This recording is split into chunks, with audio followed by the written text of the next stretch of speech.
Jadi yang main itu anak saya yang nomor 1 ini. Mainnya lumayan bagus. Yang ngajarin saya tuh. Itu anak saya yang lainnya. Ini istri saya. Ini menantu saya. Beberapa tahun yang lalu kami tinggal bersama dengan 2 keponakan. Sudah gede-gede sekarang. Yang satu namanya Paulina. Hai Paulina. Ini kakaknya Paulina. Namanya Melissa, udah kembali ke Indonesia. Dan ini adik saya yang menjadi orang tua dari Paulina dan Melissa. Terus ada satu lagi anak saya yang sekarang tidak di Singapura. Ini the boy can fly. Memang dari kecil suka terbang. Di rumah pun ini sering terbang begitu. Sekarang sedang berada di Amerika Serikat, bekerja di sana. Tadi pacarnya anak GPO dari kafe gitu. Jadi rencananya akan ada pertemuan secara resmi dengan orang tuanya mungkin akhir tahun ini untuk kemudian dilanjutkan dengan pernikahan tahun depan gitu. Namanya Jennifer. Anaknya nggak ada di sini. Anaknya Santi, suka main piano. Di kafe ya. Ketua KKN sudah mengirimkan sebuah video kecil, bagus sekali. Apakah semua sudah sempat melihat, menonton atau belum? Yang sudah silahkan menunjuk ke saya. Yang belum, oke. Kayaknya mayoritas sudah ya, jadi nggak usah diputar lagi gitu ya. Belum ya? Mungkin diputar sebentar. Klipnya bagus sekali. Judul aslinya itu You Are Not Alone, tapi akan saya beri judul Are You Ready for P1? P1 itu Primary 1. Cuma sekitar 3 menit begitu, silahkan diputar.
Future, I'm his mother. I know we have no choice but to put him in a neighborhood preschool. But he's doing so poorly in math and spelling. He should be happy at this age, not just worrying about grades. Happy? When possible.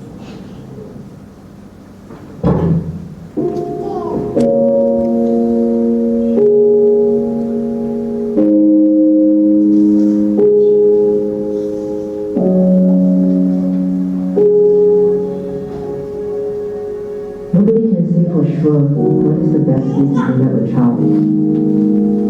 I certainly don't. But I know I want Joseph to have a fulfilling childhood.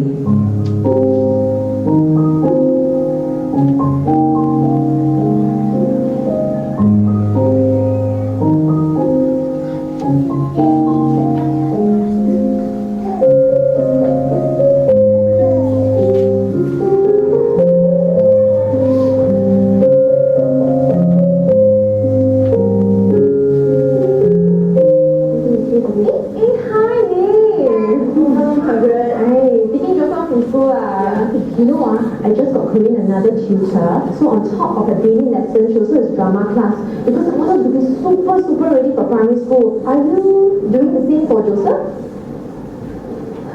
No, I just want Joseph to enjoy his childhood a bit more. Like that. But aren't you afraid that Joseph might fall behind in primary school? Sometimes I wonder why we stress our children so much. No, you learned in secondary school. It's actually what they're learning now in primary school already. Is it really for their good? Or ours? Huh? I heard that Joe don't even know his multiplication tables yet, huh? I know what you're going to say again, but if Joe don't study, he'll end up sweeping the roads of writing rubbish, you know. I feel I'm alone for what I want for Joseph. Even my family thinks I'm wrong. Other people say it. But sometimes, Joseph gives me confidence in my decision. I want to use the swing now. We all get lost.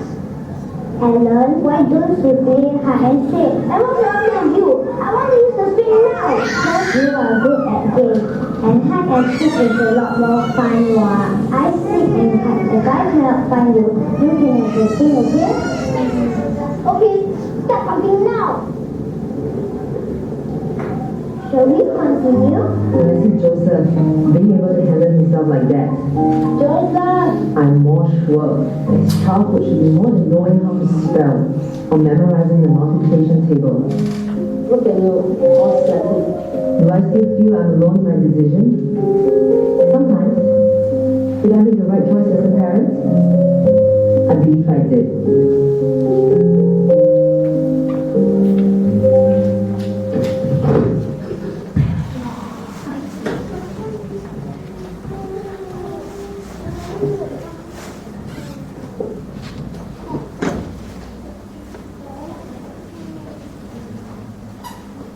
Tes dulu.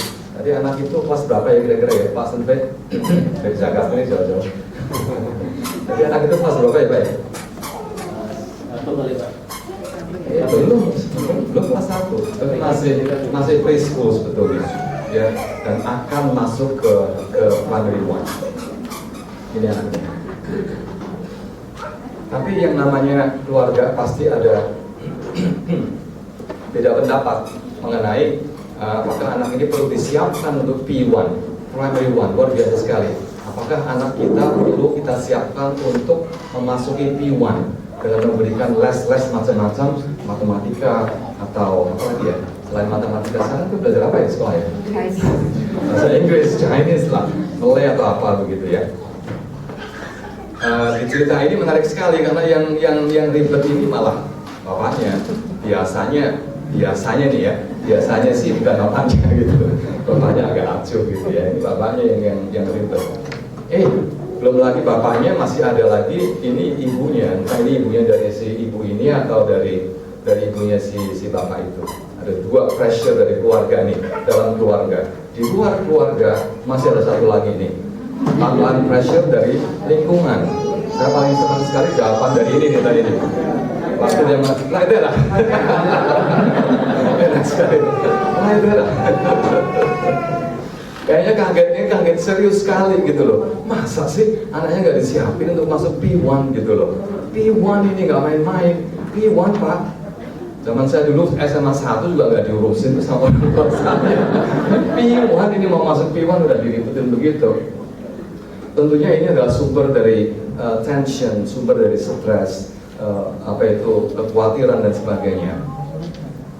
Sampai si ibu ini mulai merasa khawatir sampai suatu saat dia melihat suatu kejadian yang sangat menarik di playground itu, di mana anak ini dengan luar biasa sekali menghandle seorang ini udah kecil sudah seperti ini calon bully ini dengan santai dan dengan tegas dia bisa menghandle anak ini dengan mengatakan you don't want to play with us, you want to play something else, dia mengatakan begitu. Dan dia berhasil mengusir anak ini supaya tidak mengganggu mereka yang sedang bermain di sini. And that's the end of the story. Ibu itu berasa senang bahwa dia merasa dia sudah mengambil keputusan yang benar untuk anak itu. Gak usah ribet, biarin aja anak bermain dulu, katanya begitu. Pertanyaan bagi kita adalah ini nih, Bapak Ibu ini, Bapak Ibu, teman-teman ini, are you more like the father or are you more like the mother?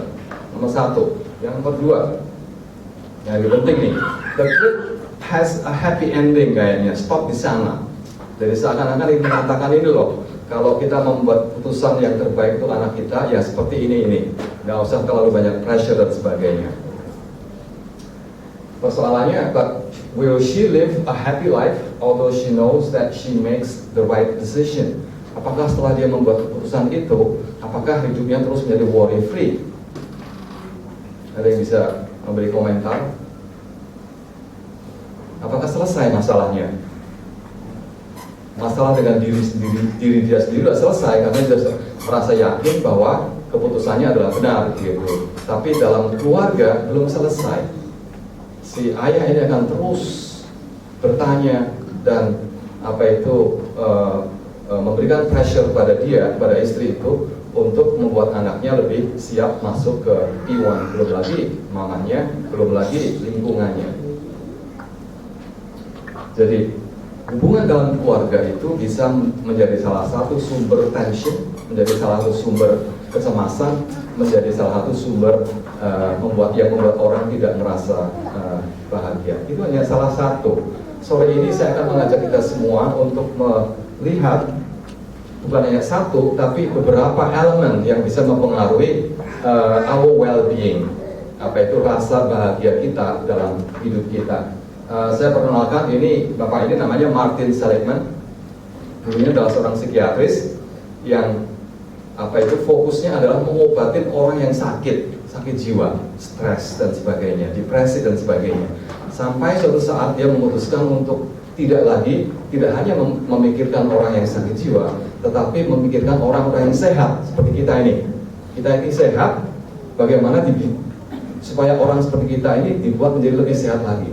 Jadi jangan sampai sebelum kita masuk menjadi menderita depresi dan sebagainya, kita bisa lebih menikmati hidup, kita bisa lebih belajar caranya untuk mengurangi hal-hal yang bisa mempengaruhi kebahagiaan hidup kita. Setelah bertahun-tahun dia meneliti, akhirnya dia sampai kepada 5 elemen. Mungkin ada elemen lain yang lebih penting, tapi 5 elemen ini disingkat menjadi PERMA, P-E-R-M-A. Yang di tengah ini tambahan saya karena topik kita ini konteksnya di gereja. Saya akan mencoba memasukkan ayat-ayat yang cocok dalam usaha kita memahami apa yang disampaikan oleh seorang psikolog yang namanya Martin Seligman. PERMA ini singkatan dari ini. Yang pertama adalah P, standing for pleasant life. Yang kedua E, for engaged life. Yang ketiga relational life, ini hubungan dalam keluarga, hubungan dengan masyarakat dan sebagainya. Yang berikutnya adalah meaningful life. Yang terakhir adalah accomplished life. Jadi selama dia meneliti bertahun-tahun, akhirnya dia menemukan beberapa elemen, 5 elemen yang bisa membuat kita manusia pada umumnya itu merasa bahagia atau kurang bahagia atau cukup bahagia dalam hidupnya. Kita lihat yang pertama dulu, pleasant life. P adalah pleasant life. Biasanya pada waktu kita memakai kata pleasant, asosiasi kita itu pada hidup yang nyaman, hidup yang enak, hidup yang tenang, kebutuhan materi itu tercukupi semua. Di Singapura dikenal dengan 5C. Mungkin bisa menurut saya, cash, condo, terus mobil, car, 2 lagi, credit card, satu lagi, sekarang nggak terlalu populer, itu namanya country club. Kalau dulu populer banget gitu, country club ada. Kalau punya uang banyak, kita bisa liburan ke mana-mana, termasuk liburan ke La La Land. La La Land itu kayak dreamland, yang belum ada di peta itu udah kita pikirin gitu loh, liburan gitu. Namanya La La Land ya. Terus shopping, sightseeing, dan juga mungkin punya simpanan uang di mana, di Cayman Island atau di Switzerland dan sebagainya. Biasanya asosiasi kita pleasant life adalah kecukupan di bidang materi. Pertanyaannya adalah, apakah materi harta itu membuat kita bahagia? Makin banyak, makin bahagia? Kira-kira ya atau tidak? Iya, sampai tertentu, Pak. Sampai tertentu, betul sekali, ya. Saya teringat Beberapa tempat di dunia itu tidak memakai ukuran materi, tetapi memakai ukuran lain. Misalnya di tempat ini di mana ya? Nepal. Itu mereka tidak memakai GNP, tetapi memakai GNH, Gross National Happiness. Katanya ini adalah salah satu negara yang nyaman, sejahtera, meskipun rakyatnya tidak merupakan orang yang berkecukupan materi. Pak, sampai betul sekali, penelitian ada yang sudah menunjukkan bahwa ada hubungan antara happiness dengan rasa bahagia. Tapi up to a point di sini nih. Nah, poin ini kurang lebih angkanya itu adalah ini. Kurang lebih tergantung dari kita di mana. Kalau di Indonesia mungkin tidak segini ya. Kalau di Singapura mungkin segini, bisa lebih lagi, 75.000 US dollar. Mediannya seperti itu gitu. Per bulan. Per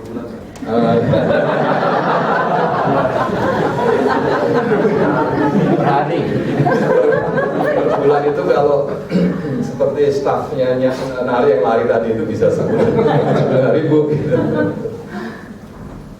Jadi kesimpulannya itu adalah bahwa uang itu penting, tapi uang itu tidak segala-galanya. Saya teringat perkataan dari Pak Pendeta yang barusan pulang ke Indonesia itu, siapa namanya, Pak Budi ya.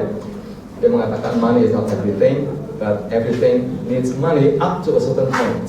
Setelah itu kayaknya nggak ngefek lagi gitu loh. Bahkan ada kecenderungan untuk turun gitu. But yang jelas kalau tidak ada kecukupan di bidang materi, hidup kita juga akan susah sekali menikmati apa yang namanya rasa bahagia dalam hidup kita. Nah, apa kata Alkitab? Ini satu ayat yang saya senang sekali. Wah, ini saya dapat dari Pak Budi juga, dari Amsal ya. Pak Senfe bisa dibaca nih Pak Senfe. Kamu dibaca Pak? Kemarin kan udah janji katanya mau bacain. Gitu ya. Jauhkanlah daripadaku kecurangan dan kebohongan. Jangan berikan kepadaku kemiskinan dan atau kekayaan. Biarkanlah aku menikmati makanan yang menjadi bagianku, supaya kalau aku kenyang, aku tidak menyangkalmu dan berkata, siapa Tuhan itu? Atau kalau aku miskin, aku mencuri dan mencemarkan nama Allahku. Ya, ini bagus sekali. Jadi kata kuncinya adalah cukup. Just enough, tidak berlebihan atau tidak kekurangan. Doa Bapa kami pun itu mengatakan demikian ya. Berilah kami makanan kami yang secukupnya. Saya yakin makanan itu bukan makanan yang kita makan itu ya, lebih dari sekedar makanan. Materi dan kebutuhan fisik lainnya itu mestinya tercukupi. Alkitab juga mengatakan agar kita selalu ingat untuk menghitung apa itu blessing. Problem itu ya dihitung juga boleh, tapi jangan terlalu sering begitu ya. Dan kalau problemnya 10 ya dianggap 1 gitu ya. Count your blessing. Ini bagus sekali. Ini anak ini kakinya putus ya. Ada seorang yang mengatakan, I cried because I have no shoes. Saya menangis karena nggak punya sepatu. Sepatunya udah lama putut begitu. Until I saw a boy with no feet. And life, pada saat itu saya bisa mengatakan life is full of blessing. Karena saya punya kaki. Sepatu sih secondary sebetulnya. Dari pembahasan kita mengenai P, lesson life, itu kira-kira apa yang bisa kita dapat dari sini? Ada beberapa ini. Ini.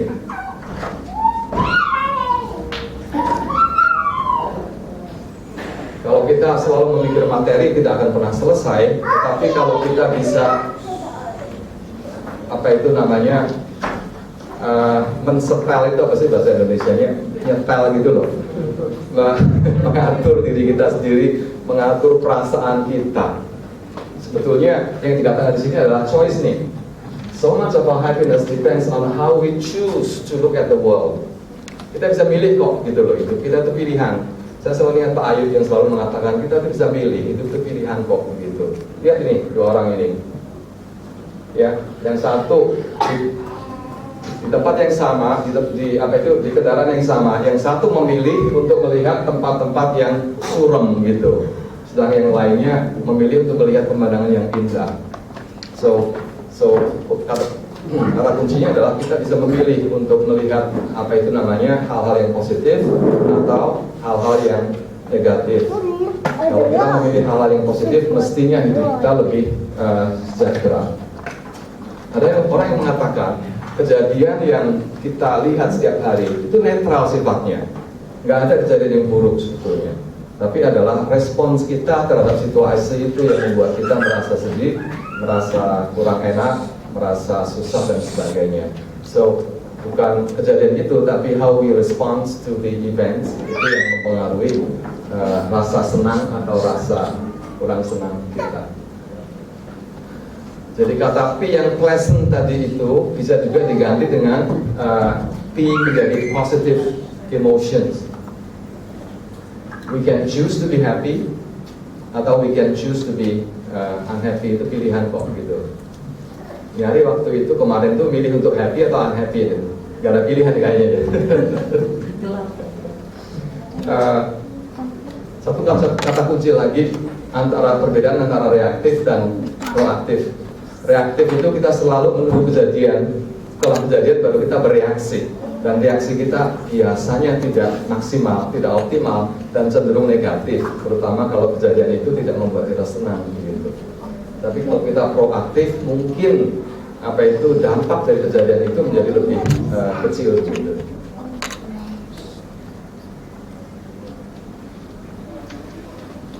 Terus satu lagi ayat Alkitab mengenai khawatir, dari Sansan Paulina juga mengatakan itu ya, janganlah khawatir akan hari esok, karena hari esok mempunyai kesusahannya sendiri, kesusahan sehari cukuplah untuk sehari. Dan juga ada juga ayat-ayat yang menyebut mengenai burung ya. Beni kan buat kan burung itu loh, burung aja di apa namanya itu, dari pasal mana ya, kitab apa itu? Matius ya, burung aja dipelihara, apalagi kita ciptaannya yang mulia gitu. Itu orang yang positif selalu akan ingat itu. Tapi yang negatif, yang pesimis itu juga mikir, iyalah burung itu punya sayap, saya kan nggak punya sayap gitu ya. Negatif lagi pasti begitu.